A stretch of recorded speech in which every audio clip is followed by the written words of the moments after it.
Mana gaz degan tuqqanlar mana zavod gazliqi 2016 3-chi nüfusqanğa yerlik 2-chi qo'l. Mashina Palyans 2.4 salon motor 2 chaq tatidi. Qonunluq 100lik gezi var zavod gazi.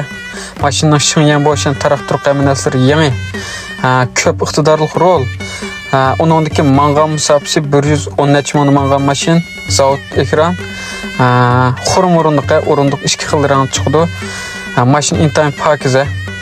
Mashina ichining bo'shlig'i keng chiqdi. Dipersi igiz chiqdi, ama zavod gaz bo'lganligi uchun dipersi igiz. Gaz tuni to'chaning osti chiqdi. Müşta to'cha cho'nroqni ishlasam bo'ldi deydigan olib qo'yib qolsa, mana to'chadan to'liq foydalana olasizlar. To'chaning ostida bo'lganligi uchun gaz tuni to'chaning ichi keng chiqdi. Uningdagi mashina yerlik 2 qo'llama, mana gaz tuni ko'rsatib qo'ydim. Cho'ng urib suqilgan yoki bir kesib olgan manda avval yo'q, yerlik mashina. Xotirjam sotib olsam bo'ldi, rasmiyatlarim to'liq. Mashina o'rin Oqsud naqmali. Qulonlar uzanlar haydayotgan mashina bo'lsa, kelishgan bo'ldi, almashtirib bersak bo'ldi. Mashina motor mintan pakiz to'g'ani.